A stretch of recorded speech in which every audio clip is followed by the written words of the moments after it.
So more thermodynamics. So you all should have your first page. It's much more fun in color for those of you still who aren't using color. So a quick review. I should do it. I should have another piece of paper. So professional, my videos. So the three terms, enthalpy, entropy, and free energy. So anybody, if you answered yesterday, you're still up on the board. So take a deep breath before you hit the buzz button. Want to explain to me what enthalpy is? It's the amount of energy you've got in your system. Yeah, Heat energy, or we usually in chemistry talk about it as heat. Yeah, I just said heat energy. Yeah. And it's actually one of the things, it's always the change in the heat in the system. And so we have a negative and a positive. So Sumner, negative means what? It means you've expelled heat from the system. So it's exothermic. Yeah, and then positive is endothermic. Right. So I think we're all pretty good with those. All right. So somebody else. We're on entropy. Would be the disorder or change in the disorder, amount of disorder in a system.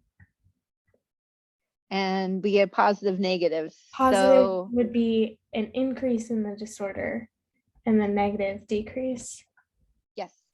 So, and again, you're going to run into it probably in the study set in random places where I say disorder and order, but technically there is no order. There is more or less disorder, which we can all relate to. So perfect. All right. And then we get to the free energy. Oh, actually, one more for you, Perry. What is the symbol for entropy? S, delta S. Yeah, so you can actually have a measurement of entropy. Enthalpy, it's always a change. So you're always going to see delta H. So on that big chart, this is just more for your information, but you'll notice that enthalpy and the free energy have the delta always with them, whereas entropy is a measurement of the compound or element. But if we're talking about chemical equation, a chemical equation is always changing, so there would be a delta. So anybody for free energy?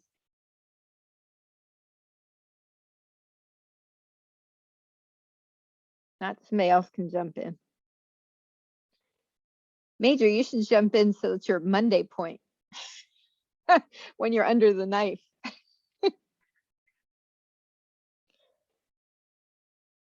You're muted. Your lips are moving and you're not. Sorry, I wasn't paying attention. I looked at my phone for a second. Oh, you're fine. I don't know the answer. Anybody know for free energy? Is it the spontaneity within a system, within a reaction? So the word and I, again, don't know if Gibbs was the one who used that word, but they always talk about the amount of spontaneity or spontaneous, which doesn't really explain what that means, because we use that word in common languages. Oh, they're so spontaneous. The symbol is delta G, and spontaneous is negative delta G. So what does spontaneous mean? It means it's product driven, the reaction is product driven. To a chemist, it means product driven or product favored. So it means it's a go, we're moving forward. But it's actually more than that. That's like the chemistry term to relate it to everything we're doing. Does anybody know like the real technical term? Can't remember if I had it from Google somewhere. It has to do with that once started, the process continues on its own.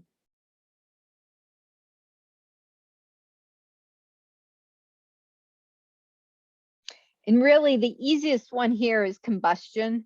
Combustion is so burning.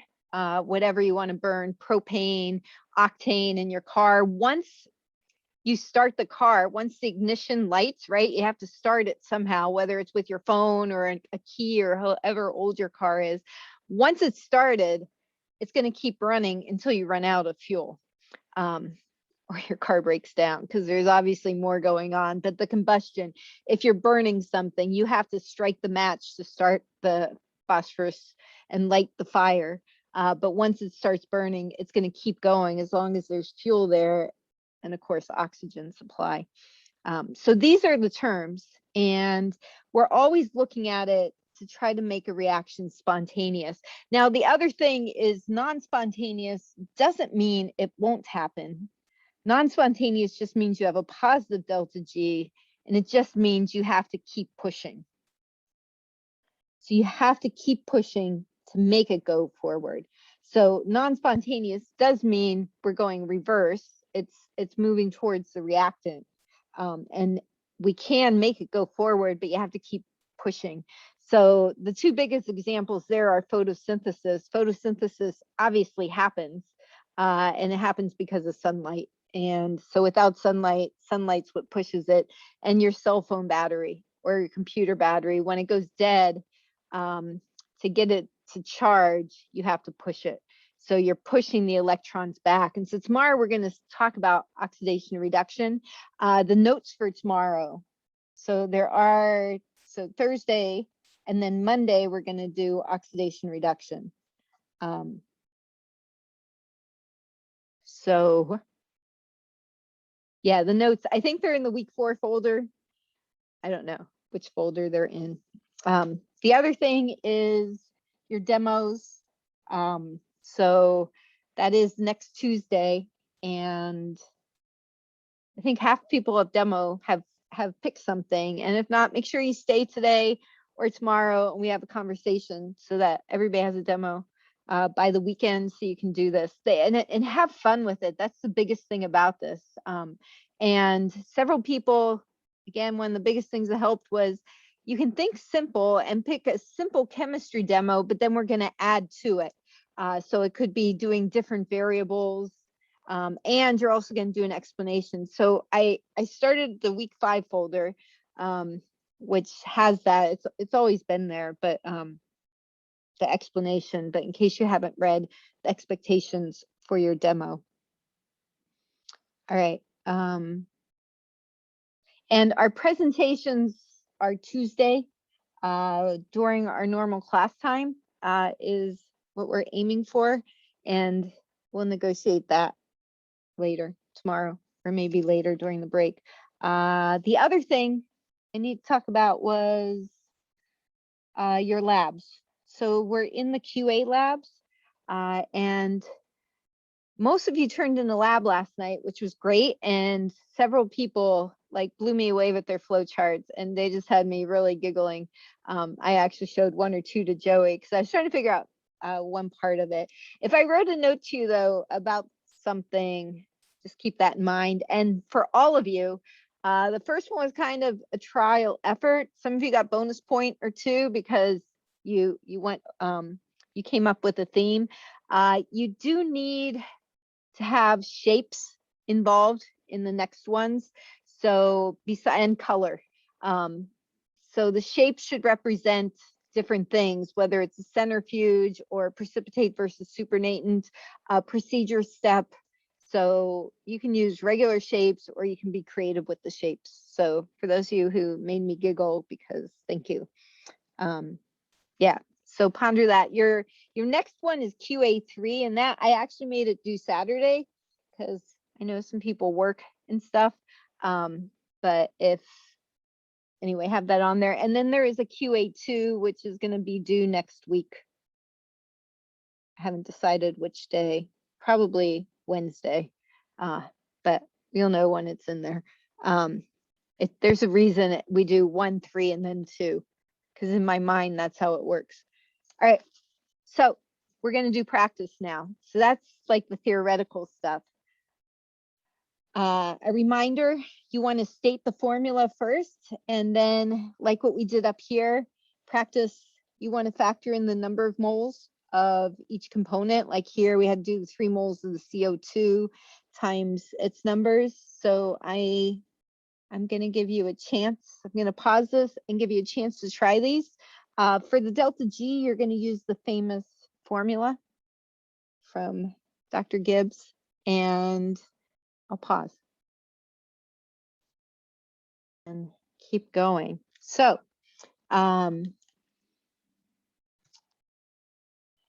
state your formula. You can just say products minus reactants, or you can do the fun sigma sign.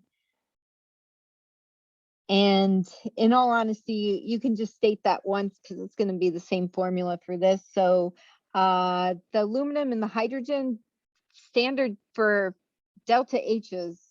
Delta H's and delta G's are always only for the compound. So using the chart of products minus reactants, you don't have to look up an element. So we would just need to do 3 moles of H2O. Again, labeling beautifully. Noting when you do this on your homework, on the worksheet, I gave you the numbers. You can round them to whole numbers. You don't have to go out all those numbers. And then minus our 1 mole of aluminum oxide times the negative 1676 kilojoules. So just the biggest thing is being mindful of all the negatives. However, you punch it in. On this one, it's going to be a little bit longer because we do have to factor in our elements. And the other thing, a reminder, so today's worksheet's pretty simple. So just do it. It was the old quiz. And so for most of you, like when we actually did quizzes, they took people 15 minutes because you were in class, we did practice, and then you just took it and you didn't dwell. At home, you guys get to dwell. All right, and labeling it. When you do, remember, be careful with states of matter. So it's really nice when I give you the chart.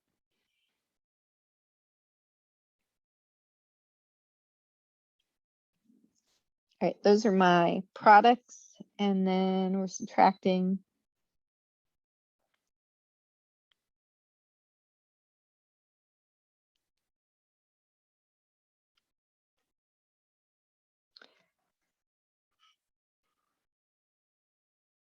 I missed my chalkboard.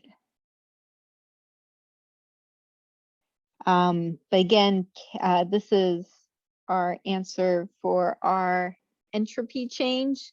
It is going to be in joules. So you want to change it to kilojoules. You can either show dividing by the 1,000, or you can just move your decimal to the 0.179 kilojoules per Kelvin. Reminder, kilojoules is little k, capital J, and Kelvin is a capital K. It is positive, which means that we're increasing disorder. That is a favorable condition. So if you like the happy faces, that was funny, Peter, because Peter liked my happy faces, and how he answers questions is quite amazing to me because his wording is how I would word it if I wasn't having to talk out loud to other people. Anyway, so you have an increase in disorder, which is favorable. This is endothermic, which is unfavorable condition. So exo and disorder, increasing disorder are the 2 favorable ones, which means it's going to be temperature dependent. So it does depend on temperature. Endothermic means heat is going into it. So we're adding heat, which means high temperature will drive it forward, which is what we're trying for. So when we solve for temperatures, we're going to want high temperatures. If you get where the signs come out the same, then you'll have to solve for an actual temperature. So if they're both positive, or like up above, they were both negative, we actually get to solve for temperature. If the signs come out one positive and one negative, your temperature will come out as a negative, which is not, which means it was either an all or never. All right, so which ones are the always? Always, no matter what temperature, you don't have to do the temperature part. It's where you get 2 smiley faces, which is going to be a disorder and exo, which does happen sometimes. All right, for delta G, we're going to do it with this equation because it's easier than me finding all the numbers. Again, important equation, delta H, and keep all your numbers in kilojoules and watch your sign. The temperature is 298 Kelvin. That is considered standard. Again, that number is being considered as changing. So some of you might be inspired and go to higher level classes. Whatever you're being taught, go with it. But this is a really warm lab room, 25 degrees Celsius.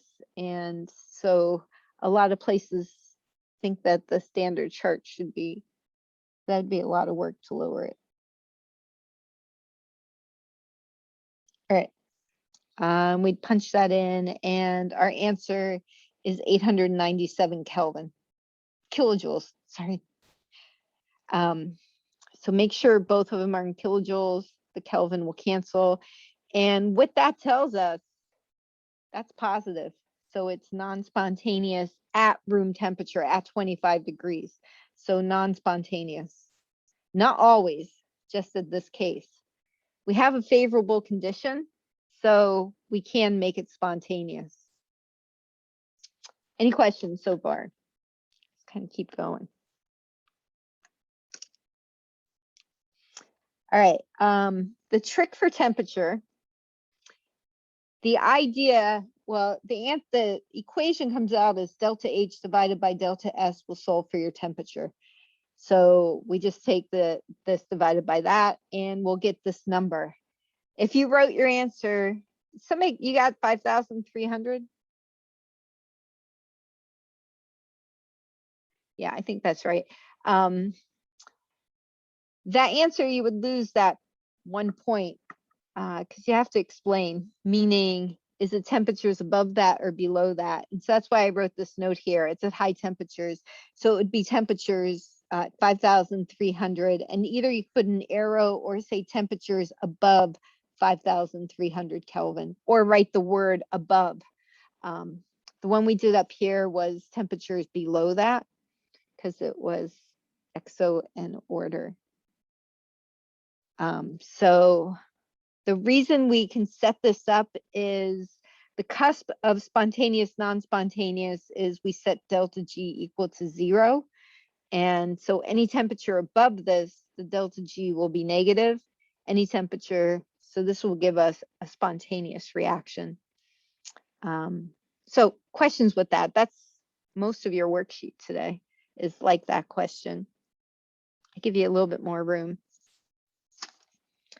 All right, and then the other piece of your worksheet is we then solve for equilibrium constant. So you'll plug your delta G in, and just a reminder, the R we're using is 8.314 e to -3 because we're using kilojoules.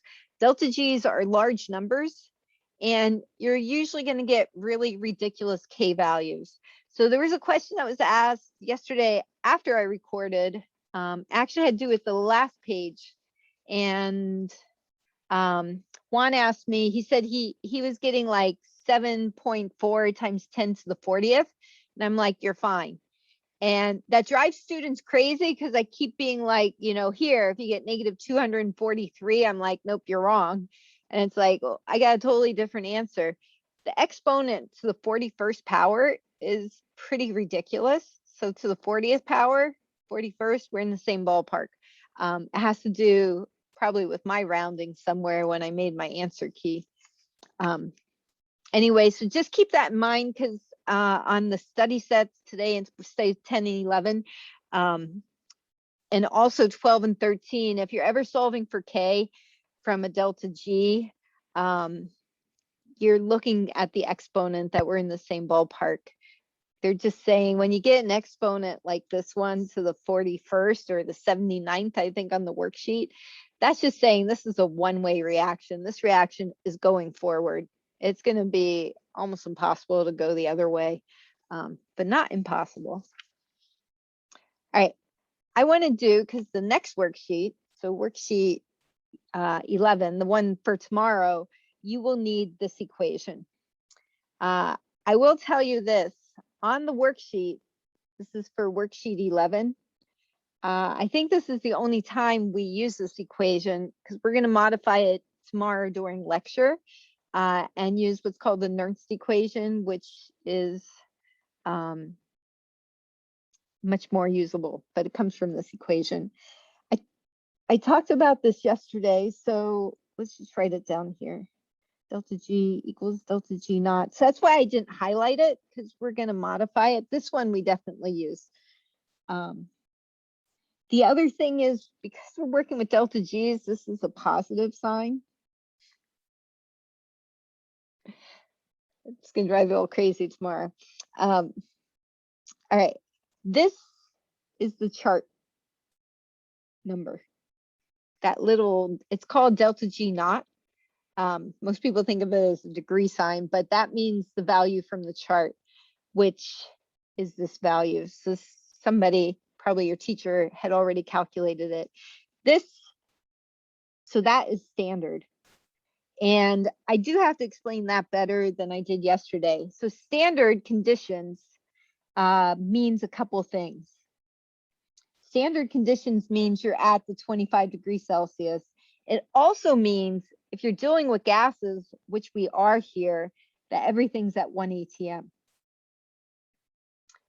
And so you can see I have 1 atm, and I changed that one.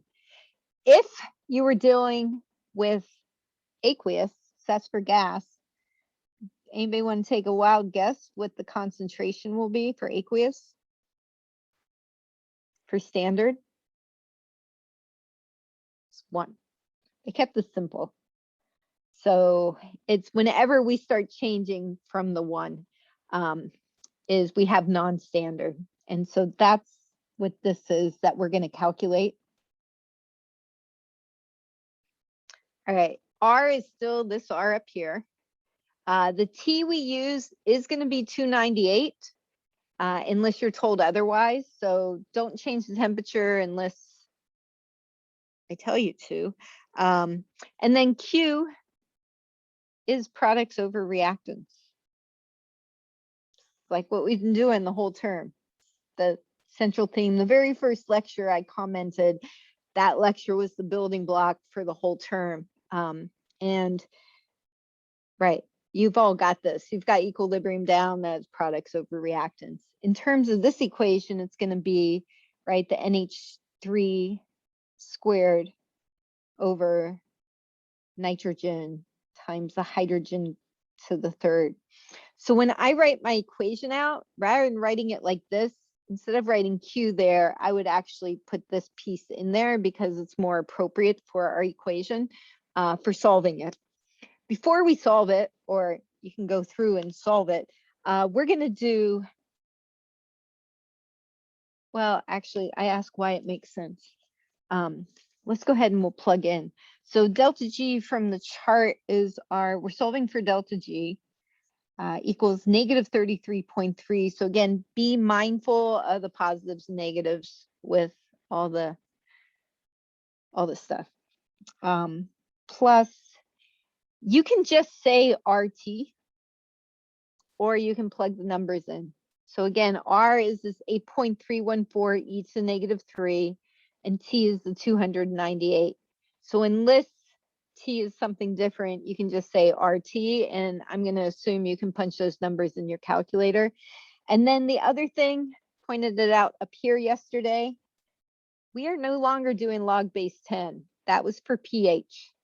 Log base 10 has very limited uses. Natural logs have actually possibly more uses. And all right, so natural log of, so the NH3 is just 1. And then the nitrogen is 1, and it's the hydrogen is going to be 3 to the third power, which is not 9, it is 27. It is 27. All right. And you should all, as whoever answers that's always, all of you messed that up at one point in the past week. So we have basically 1 over 27. Or a natural log of 1 over 27. So this term, All right, I'm gonna give you a moment to punch that in your calculator to make sure you can. And again, you can write out the numbers for R and T.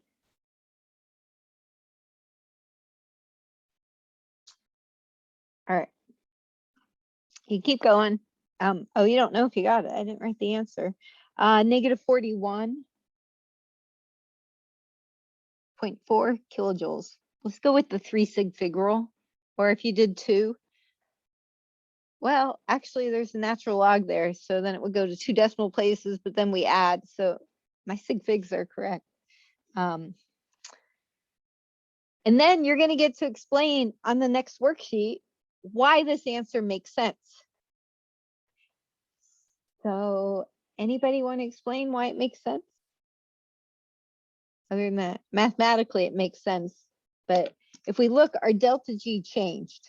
So our delta G decreased, which means you have to be careful with this. Delta G decreasing means it's more spontaneous, or it's driven more in the product direction. So why is it shifted forward? You're going Because back you have to, a lot of hydrogen. yes. Thank you. I was hoping somebody would finally jump in. So when I'm asking that, we keep going back to Le Chatelier's principle, which is you're looking at the piece that you change because we're not standard anymore. If the temperature changed, you're looking at exo or endo. That's a hint for the bonus, part of the bonus. Anyway, this one I changed the hydrogen. So we go back to our equation. There's my equation. If you increase the hydrogen, this is because an increase in hydrogen, which is a reactant, shifts it forward. This is the result. So it's a cause and effect. This is my cause. I just wrote it backwards. So the increase in hydrogen made it shift more forward and made our delta G value more negative or smaller.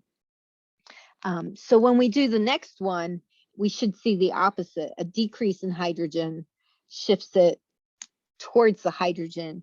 That will cause a shift in the reverse direction. So we should see an increase in the delta G value. So it should become less negative. Sometimes we'll actually shift and become a positive number. But so again, you can write your delta G would equal, you're going back to negative 33, the standard. And if you like writing the numbers out, 8.314 e to the negative 3, because we're in kilojoules per mole K. It also can help because you see the numbers. That's all like depends. And then we'd have our natural log of basically 1 over 0.5 to the 3rd power. And we punch that all in and negative 28.1. So it wasn't a big enough shift to make it non-spontaneous, but it did shift it. Questions with that? So we'll play with a similar formula more tomorrow, but this question, I know it's on the worksheet for tomorrow, you have one. And yeah, all the other stuff we were doing with the delta H's and delta S's, that's to find the delta G at standard. All right. Now we're going to add equations together. Whose law is this? Hess's law. Yeah, this is Dr. Hess, apparently, Hess's law. Nobody has ever picked him as their famous chemist. I mean, this term I moved your, well, we talked about Hess's law actually early on, but nobody ever picks him. There's a lot of really fun cartoons for entropy, in case you didn't know. Or you can make your own. So if you didn't get your name on the board yesterday or today, you can make a fun entropy or find a fun entropy cartoon and send it to me. All right, so this is the equation we're trying to get to. So my first equation is okay because I have the copper solid and I have the 2 coppers. So we're not going to do anything. My second equation I have to flip. So This is the question of the day, right? So we have the sulfur plus the oxygen going to the SO2. So when I flip the equation, what am I going to do to the delta G? To the power of -1 or 1? No, No. I set you up, Paul. I. You should get a bonus point for that because I set you all up. And I wanted somebody to say that. We do that for K. K, go back, okay? K is a ratio, products over reactants. Go back one more page. The way we find delta H's, delta G's, delta S's is by adding and subtracting. So if we suddenly flip it, the reactants become the products basically, and the products become the reactants. Anybody know where I'm going with this? Do you remember? Vaguely. You change the sign. You change the sign. Yeah, so when you reverse the reaction, you change the sign. So if it was, this becomes negative, and I didn't have to do anything else to it. Now, to find when I add the two reactions, so I now have my oxygen and my SO2. My sulfurs will cancel because they're on opposite sides. So that's what I mean by showing how everything cancels out. What am I going to do? So learning from me setting Paul up, when we worked with K's, we would multiply them, but we're not working with K's here. We're working with thermodynamics, which is all adding and subtracting numbers. So what am I going to do You to just this? add them together? Yeah, so I'm just Okay. going to add these two, so we get, that's going to be negative 214.13.8 to 14 kilojoules. Did I do this right? I feel like my number's not right. I feel like no.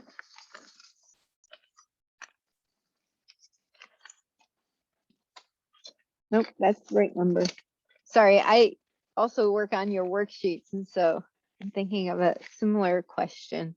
So you add the two reactions, you add the delta G's together. So the one thing we didn't get to do here is if you double the reaction. So with K's, we should write this. This is for delta G's. You change the sign, you add them. If it was K's, we'd take the inverse. We'd go to the, we'd raise K to the -1. And here we would multiply the K values. So totally different. And again, that has to do with that K's are ratios. Now, if I double the reaction, I take K to the power of 2. But again, it's a ratio. Here, if I double the reaction, what am I going to do to my delta G? You're just going to multiply it by 2. Yeah, whatever you do to the equation, you do the exact same thing. So you double the delta G. If you cut the equation in half, you cut delta G in half. So we did that with delta H's back in 221. Who answered that? Is that Annalicia? Yeah, Annalicia. Yep. All right. Thank you.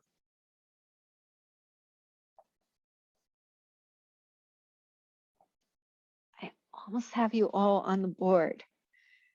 All right. Oh boy, this is a big moment for those of you who are biology and like to tell me that. That's my background really, until I realized that how much I love chemistry, because chemistry talks about quantum stuff. And biology is going to make that leap. It's just taking a long time to get there. And then the fun begins. All right. So here's our equation. This is what's going on in our body. So we pretty much take sugar. It doesn't matter what it's coming from. And then the oxygen, the air we breathe, and simplifying it goes through like 30 some elegant steps.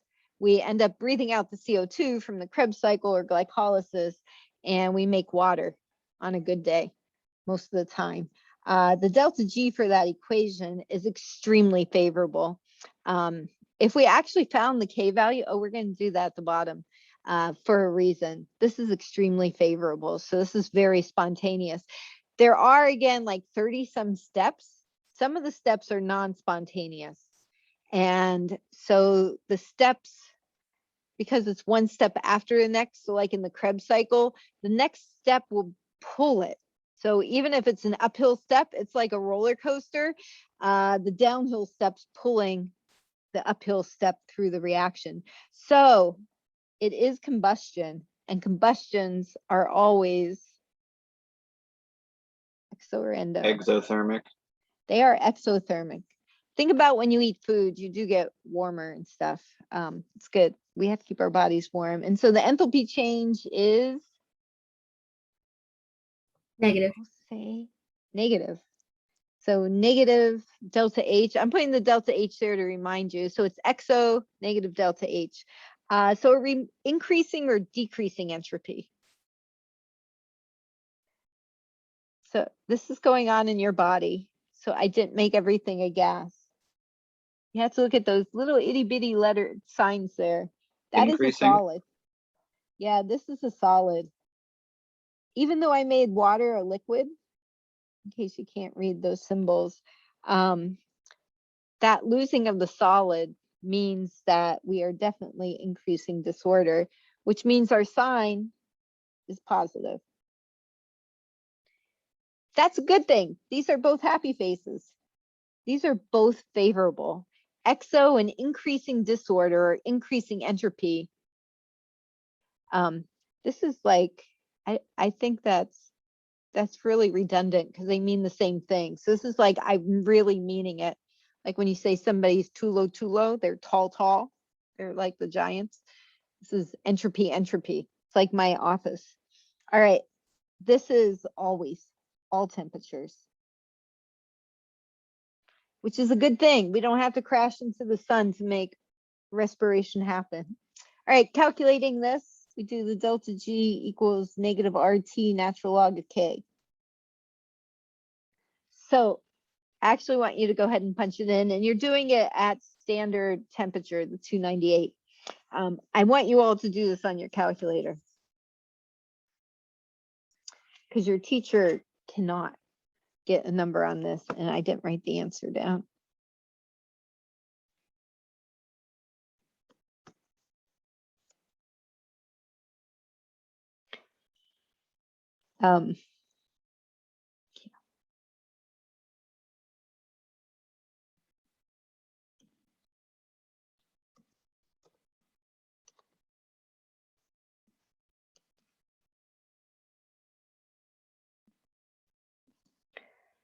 So for half of us, wow, did I really do that? Which is your teacher, your answer is going to have to be e to the power of 1,162. Because when you tell your calculator to do that, it's going to say, I'm overwhelmed. I can't do this. Mine actually says overwhelmed. It might look like it says overflowed, but my calculator is freaking out on me. You guys have all freaked out. That's what's happening.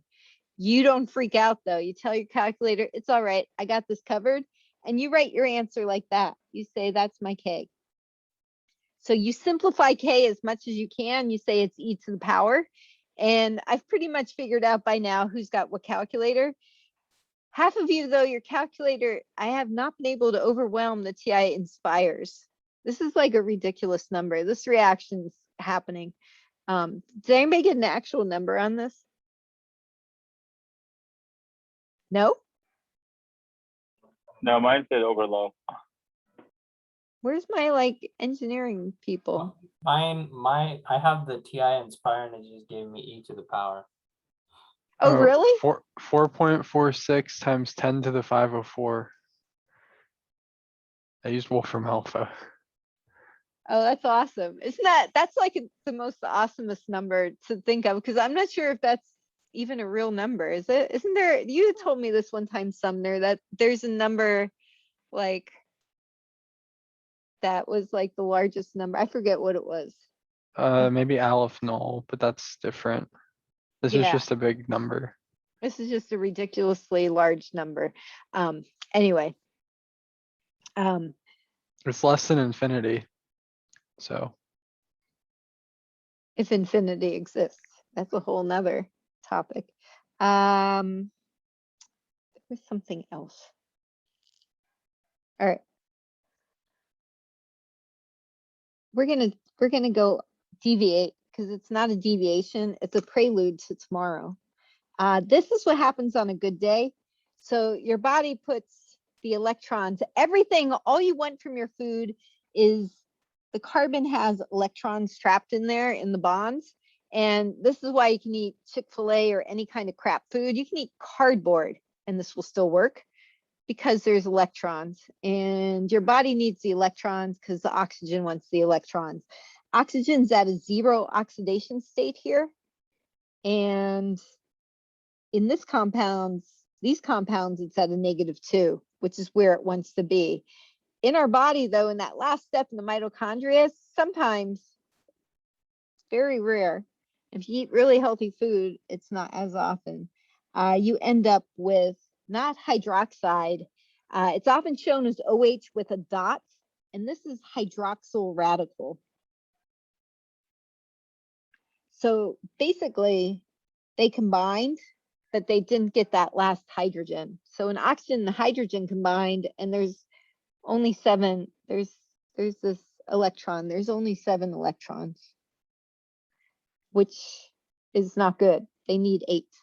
Another thing they can end up with is O2 with a negative. So basically, oxygen just got so excited, it picked up another electron, and this is called superoxide. I worked, when I was I didn't get to work in his lab though. Dr. Friedovich was his name, best storyteller ever.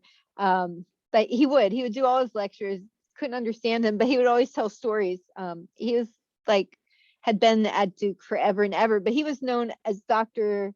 Sod, which is superoxide dismutase. He had like done all the research on the enzyme. This is back in the 60s, 70s, and 80s, which enzymology was just a new field. But we actually have an enzyme in our body that is there specifically with one purpose, and it's to search for this guy and get rid of it, because this is just wrong. It has this extra electron. That means, oh, and then there's a third one, H2O2. So again, the oxygen got really excited and it combined incorrectly. And this one, some of you should know, I mentioned this guy yesterday. This is hydrogen peroxide, or just peroxide is the O2. So we can say hydrogen peroxide. A lot of people put it in like mouthwash or in their toothpaste because it's really good at killing bacteria. And so these guys are all free radicals because the oxygen is not at -2. This one I think I talked about yesterday, but the hydrogen always gets to be +1. Why is hydrogen going to be +1? It can't be, the oxygen doesn't get to be -2 here, because if you made the oxygen -2, that would make the hydrogen +2. Why can hydrogen not be a +2? It only has 1 proton. Yeah, somebody remember that from way back. Hydrogen is 1, so it goes to a +1. Man has made it into hydrides. I think Juan had said that yesterday. So hydrides are completely a man-made substance. And then there's, of course, hydrogen gas. But in hydrogen peroxide, our body actually makes this. It's a defense mechanism. These guys actually have a purpose in our body, and it's a defense mechanism. But oxygen's at -1. It messed up. It combined incorrectly. It wants to be -2. Here, this is interesting because you have your oxygens, but you have this -1. So each oxygen is at a -1/2 because there's 2 of them. These numbers, by the way, are called oxidation numbers. So this is absolutely totally related because this is what we're doing tomorrow. You should have learned these like a long time ago, but this is an application. This is happening in your bodies. Hopefully not right now because we're all calm, we're meditating, so this will happen less. In the hydroxyl, the hydrogen gets to be +1 and the oxygen is -1.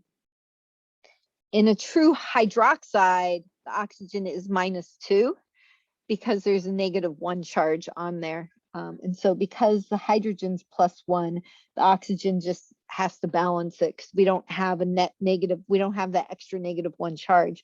So these are called free radicals or oxygen radicals. There's a whole term for them called ROS, which is reactive oxygen species. There's actually several others, but these are the 3 big ones. And our body makes them in the mitochondria. And if we don't have a cleanup crew, these guys go around because they want another electron. This guy's like just messed up, -1/2. And they destroy things. One of the big things they go after, they each have a preference. One of them loves DNA. I always get it mixed up which one goes after your DNA. One of them loves your cell membrane lipids. And so your cell membrane is the wall around your every cell in your body. And so you basically end up, it just starts punching holes through the wall, and eventually you get too many holes and the cell can't function. So you have ways, there's enzymes that clean these up. You actually have one of your white blood cells actually produces hydrogen peroxide, and it's your first one that gets there. I think it's the mast cells, or in how we think about it. And so these guys are little kamikaze pilots, and when they get there, they release hydrogen peroxide from the inside. They pretty much destroy themselves. There's a bunch of other things going on, but the peroxide is released to kill the bacteria in the area. Some people, like Pimbo, when he comes here, he actually always wants to take, he can't on the plane anymore, but he used to always take hydrogen peroxide back with him because he'd be out in the middle of nowhere. And so they use hydrogen peroxide whenever they get cuts and wounds working out in the middle of nowhere to kill, like you put it on your skin to kill the bacteria for the, it burns like heck, but anyway. Oh, and then the other thing is what are called antioxidants, which you've all heard of. So those are, unfortunately, most people think of it as vitamins A, C, and E, but like vitamin C, for a simple one, it has in one of its bonds, it's willing to give up 2 electrons. So it'll fill in the damage that has happened in your body, or fill in these to get them to water, which can be used anywhere in your body. And so you have infinite, possibly infinite. I mean, everything has a finite number, possibly. But of if you're eating the G bombs, a lot of people commented on the G bombs, but fruits and the leafy green vegetables, and especially if you're blessed to have a garden and can go and just pick fresh tomatoes, the amount of antioxidants can't actually be added up probably, and they work synergistically. When you get it in a pill, it doesn't actually work the same because there's a quantum thing happening when it's coming from real food, which simplistically, that's a vibrational thing because everything's working at it totally different.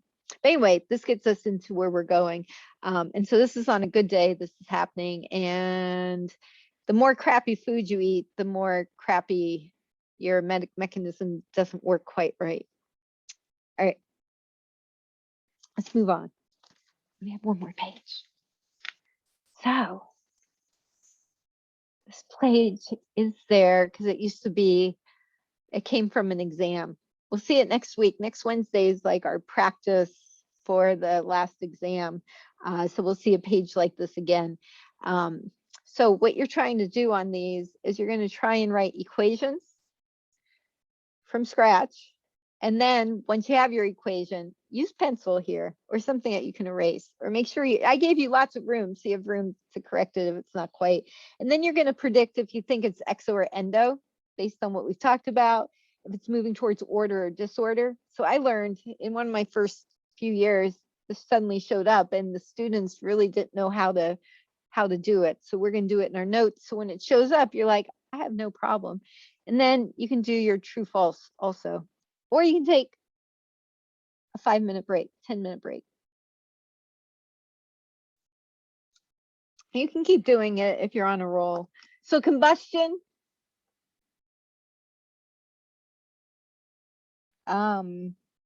Methane is a gas. We can make this one all gas because it's not in our body. And combustion means plus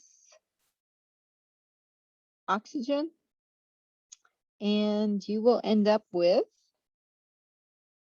CO2 and H2O. And again, you can make them when you're writing the equation. The CO2 and the oxygen must be gases. The methane is a gas. You do have the choice with the H2O when you're writing your own equation. But we're going to go to gas. And then, oh, maybe we'll do that. We have 1 carbon.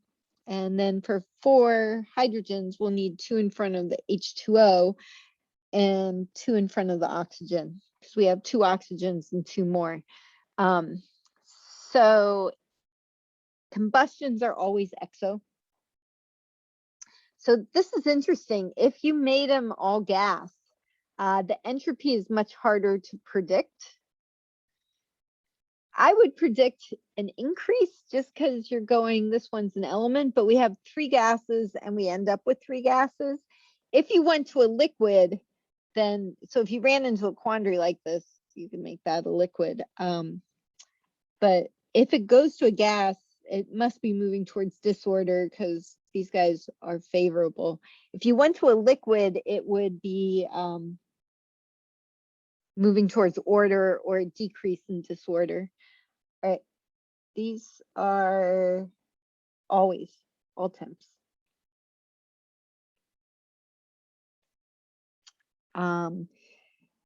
Oh, this one, heat of formation of potassium chlorate. So hopefully you at least got that potassium. The formation means we're forming the potassium chlorate. And you should always Google it, but chlorate is the ClO3. Potassium has a +1. Chlorate has a -1. So that's where this formula comes from. So the 8 means that there's oxygens with the chlorine. All right, this is an interesting one because it's a very weird esoteric thing that only happens for thermodynamics. Heat of formation means that you're forming the compound from its elements. This is not how it happens in Mother Nature. I don't even think you could do this in the lab because it would be a stepwise equation probably, and you would form first potassium chloride probably, and then I don't know quite how it would work. But it's saying we have potassium plus chlorine plus the oxygen. Now, there's a caveat with this, which is the elements have to be in their standard state,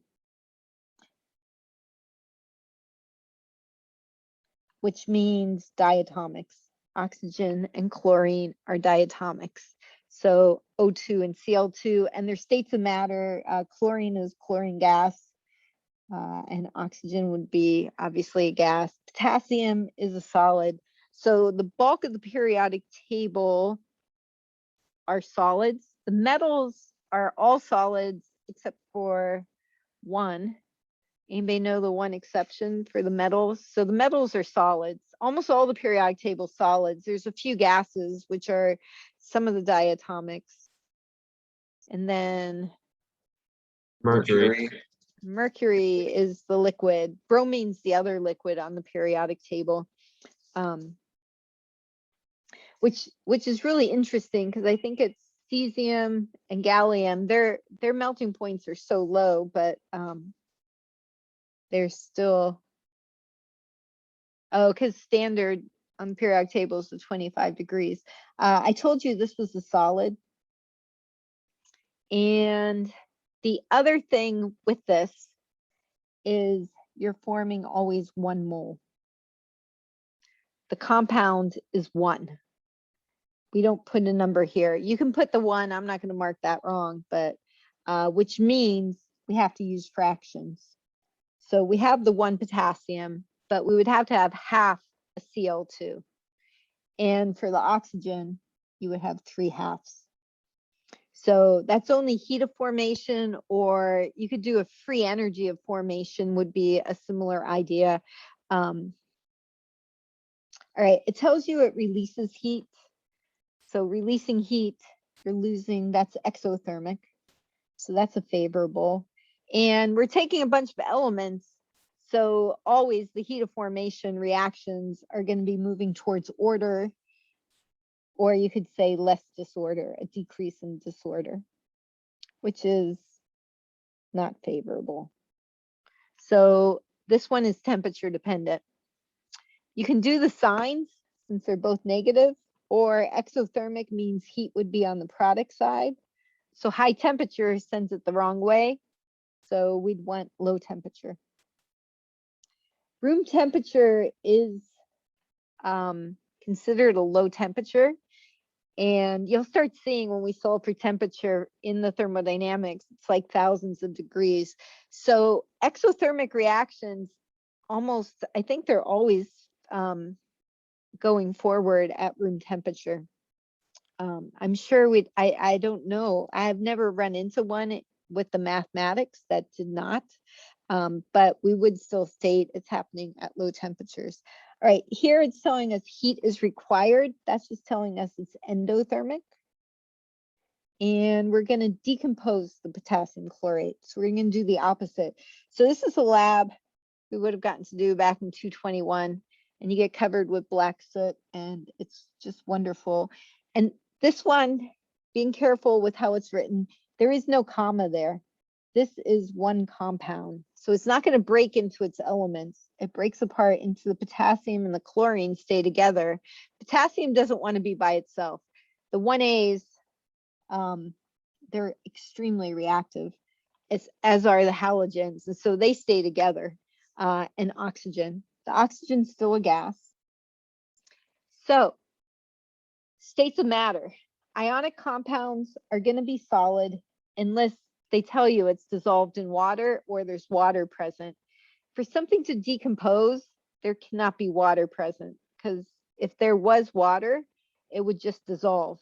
The ions would come apart rather than a decomposition. So the other thing with thermal means heat, that you're adding heat to this. And so sometimes you'll see on the arrow, and you don't have to do this, but you'll see a triangle, and that just means that they're adding heat. We use a Bunsen burner and you have to heat it quite a bit.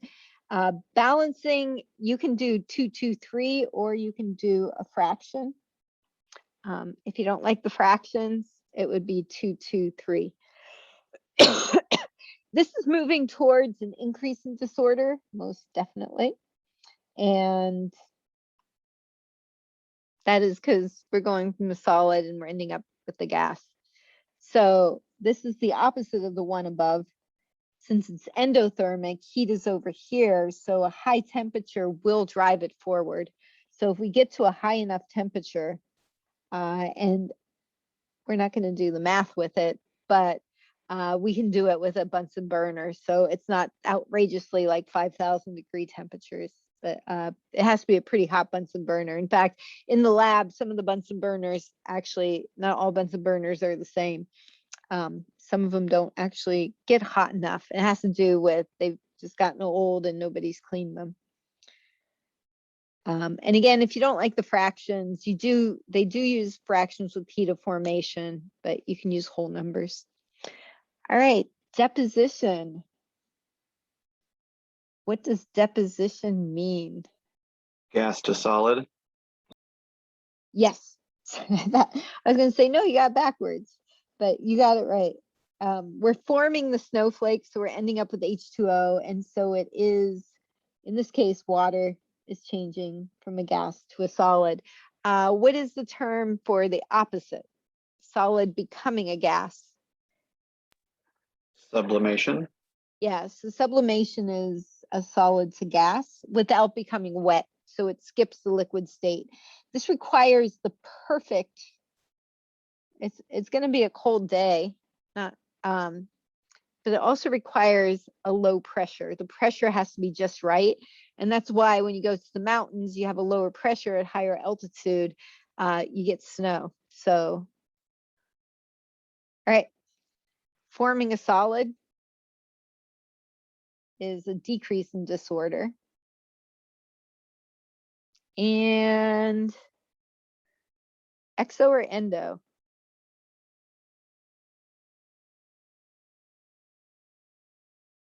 You have 50-50.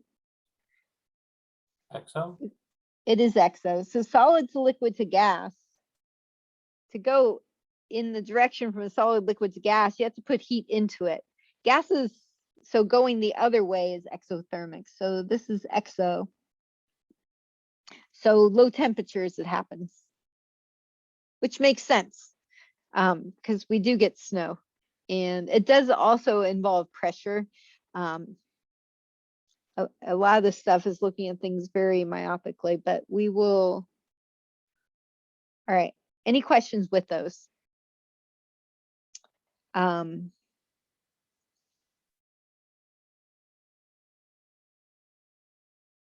right.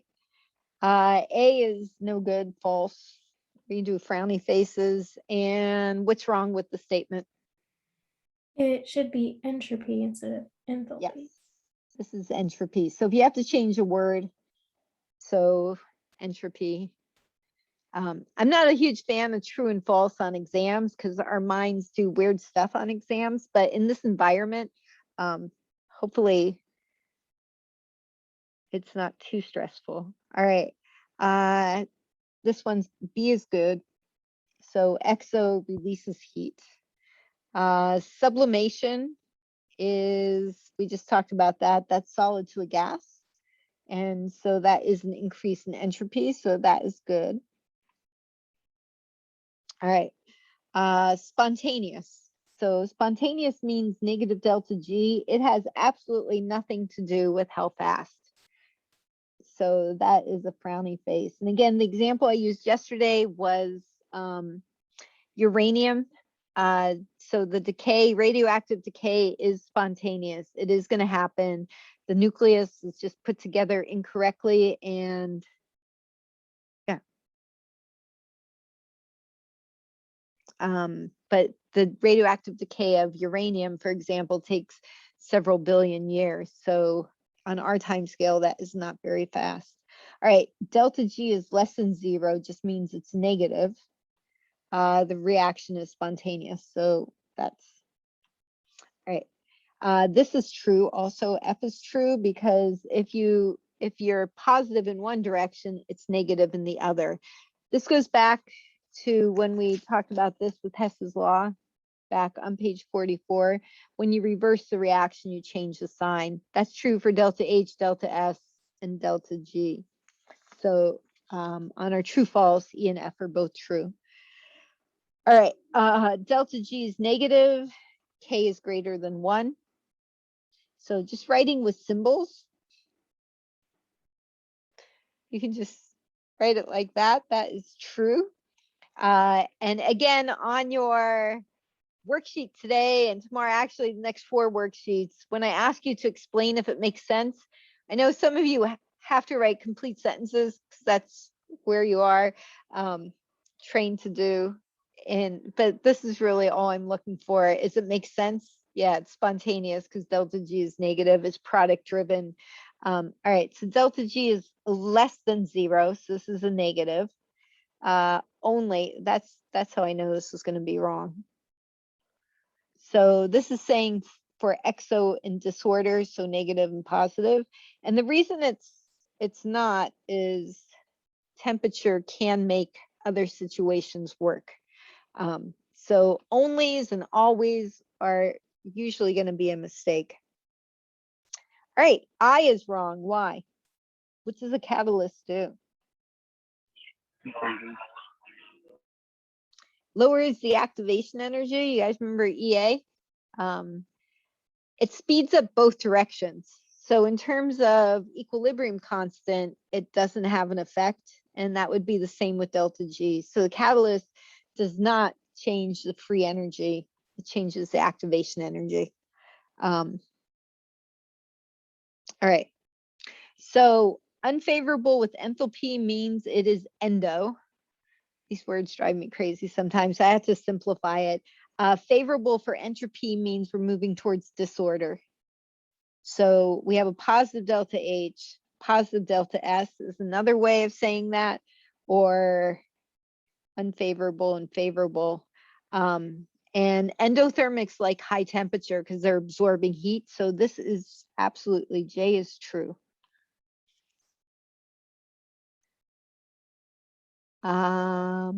Questions? I think we're done.